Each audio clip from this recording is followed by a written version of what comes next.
यह कई बार चिंता का विषय रहा है कि चीन के लद्दाख बॉर्डर पर S-400 को तैनात कर दिया है, तो भारतीय फाइटर्स कैसे वहां अपने ऑपरेशंस कर पाएंगे। इसकी बाबत बहुत सारे विशेषज्ञों ने अपनी अपनी बात कही है, लेकिन मुझे जब अध्ययन करने लगा तो ऐसी कोई बात मिली नहीं जो सुनिश्चित कर सके। तो क्या भारत के पास ऐसी कोई टेक्नोलॉजी है या ऐसी कोई स्ट्रेटेजी है जो S-400 को नष्ट कर सके और वहां पर अपने ऑपरेशंस पूरे कर सके? इस वीडियो में हम यही बात जांचेंगे। S-400 का जो विवरण इंटरनेट पर उपलब्ध है उसके अनुसार यह एक बार में 80 टारगेट्स को निशाना बना सकती है। इसके लिए यह प्रति टारगेट 2 मिसाइलें छोड़ती है और अपने चारों ट्यूब्स के एक बार लोड हो जाने के बाद S-400 160 मिसाइलें अपने टारगेट पर छोड़ सकती है। और जब ये 160 मिसाइलें छोड़ देती है तो फिर उसको दोबारा रिप्लेनिश करना पड़ता है, यानी कि इन मिसाइलों को दोबारा लोड करना पड़ता है, जिसमें कुछ मिनटों का समय लगता है। यही रिप्लेनिशमेंट का समय होता है जब S-400 तब उसे निशाना बनाया जा सकता है। लेकिन असली निशाना बनाने में थोड़ा सा मुश्किल है। दुनिया का कोई भी फाइटर या फाइटर फॉर्मेशन माने जब एक से ज्यादा आप फाइटर्स अपने एक फॉर्मेशन, एक व्यू बनाकर उड़ रहे हो, 160 से अधिक मिसाइलें लेकर नहीं चलता है, जो S-400 की सारी 160 मिसाइलों को कंज्यूम कर सके। और फिर दूसरा, अगर हम अपने ही फाइटर्स पर उन मिसाइलों को कंज्यूम करने लगे तो ऐसे कितना नुकसान होगा। दूसरा, कोई भी फाइटर या फाइटर फॉर्मेशन S-400 के दायरे से बाहर रहकर 400 किलोमीटर तक मार नहीं कर सकता, क्योंकि ऐसी कोई हमारे पास BVR मिसाइल नहीं है जो वहां इतनी दूरी तक मार सके। इसके लिए उसे S-400 की रेंज में आना ही होगा और वहां आते ही S-400 उसे शूट डाउन कर देगी। This is the main problem. लेकिन ध्यान से देखें तो भारत के पास ऐसी टेक्नोलॉजी है जो चीन के S-400 को नष्ट कर सकती है। हालांकि ये टेक्नोलॉजी अभी अलग अलग जगहों पर अलग अलग रूप में अवेलेबल है, लेकिन इन तीनों टेक्नोलॉजीज को अगर हम एक साथ जोड़ दें तो भारत के पास एक ऐसा कंबाइंड हथियार बनाया जा सकता है जो S-400 को नष्ट कर देगा। इसके ऊपर हम विचार करते हैं। चीन के S-400 को नष्ट करने के लिए भारत को टेक्नोलॉजीज की जरूरत होगी। नंबर 1, S-400 की लोकेशन जानने की टेक्नोलॉजी। नंबर 2, उसकी 160 मारक मिसाइलों को निपटाने की टेक्नोलॉजी। नंबर 3, एक ऐसी टेक्नोलॉजी जो 250 किलोमीटर से अधिक दूरी पर स्थित S-400 को नष्ट कर सके, क्योंकि चीन के पास जो अभी S-400 की अधिकतम रेंज है वो 250 किलोमीटर है। वह अभी MTCR का मेंबर नहीं है, तो उसे 300 किलोमीटर से लंबी दूरी की कोई मिसाइल दी नहीं जा सकती है। हम जरा इन तीनों के ऊपर विचार करते हैं कि हमारे पास ऐसी कौन कौन सी टेक्नोलॉजीज अवेलेबल हैं। पहली देखते हैं लोकेशन डिस्कवरी टेक्नोलॉजी। भारत के कौटिल्य प्रोजेक्ट के बारे में हम सभी जानते हैं। भारत ने इसी कौटिल्य प्रोजेक्ट के तहत अभी 1 अप्रैल 2019 को एमीसैट नाम का एक सैटेलाइट कक्षा में भेजा भी था। इसके अलावा भी भारतीय फाइटर प्लेन्स में यह कैपेबिलिटी है जो दुश्मन के राडार को आसानी से लोकेट कर सकते हैं। इसके लिए भारत के पास बहुत सारी अबंडेंट टेक्नोलॉजी है। अभी हाल में भारत ने Rudra M1 anti radiation air to surface missile का टेस्ट भी किया है। उसकी रेंज लेकिन अभी सिर्फ 150 किलोमीटर और उसके आसपास ही है। दुश्मन के राडार की सही जानकारी को वार थिएटर में जांचने के लिए लक्ष्य और अभ्यास जैसे टारगेट ड्रोन्स भी भारत के पास हैं। तो उसकी राडार की लोकेशन और राडार कहां लगा है S-400 का, इस बात को बड़े आसानी से जांचा जा सकता है, जाना जा सकता है।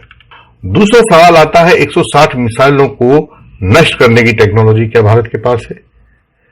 इसके लिए भारत के पास सेंसर फ्यूज्ड वेपन्स हैं, जिनको हम सीबीयू वेपन्स भी कहते हैं।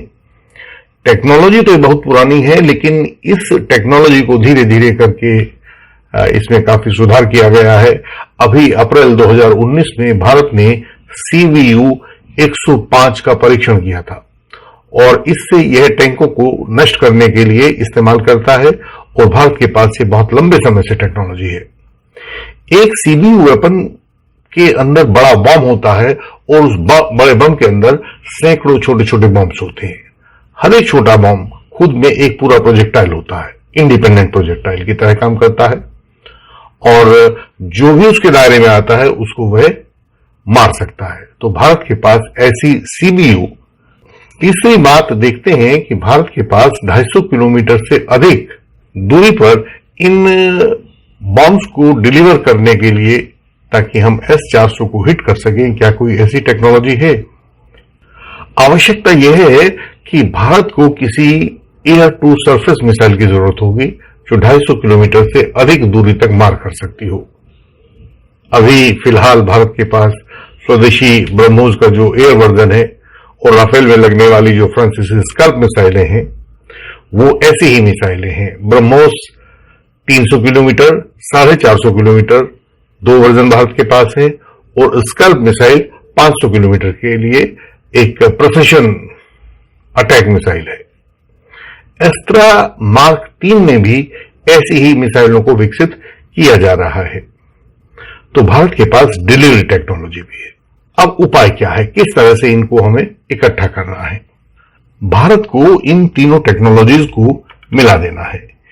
एक ऐसी मिसाइल टेक्नोलॉजी का विकास या तो भारत पहले ही कर चुका होगा और अभी वो क्लासिफाइड दायरे में कहीं होगी, वरना एक बहुत छोटे समय में भारत इन तीनों को मिलाकर एक नया वारहेड तैयार कर सकता है, जिसमें एक एयर टू सरफेस मिसाइल तैयार करनी होगी, जिसमें वारहेड के स्थान पर सीबीयू वेपन्स लगे हों।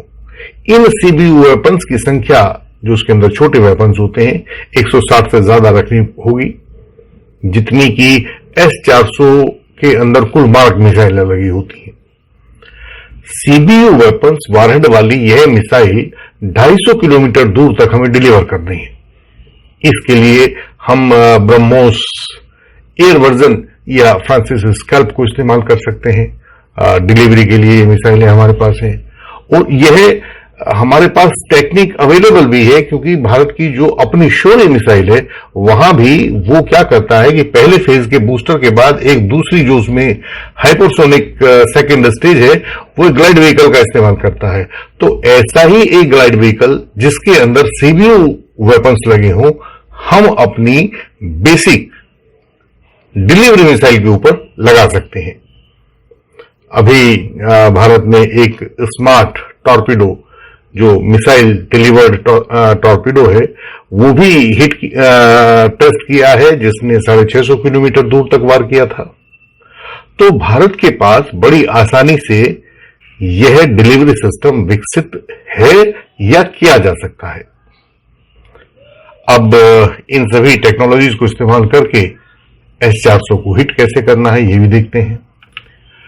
जैसे ही सीबीयू वेपन्स में 160 से अधिक इंडिपेंडेंट बॉम्ब्स आ जाएंगे और उन्हें S-400 के एरिया में प्रवेश करवाया जाएगा, तो S-400 उन्हें स्वतंत्र मिसाइल अटैक की तरह ही देखेगा।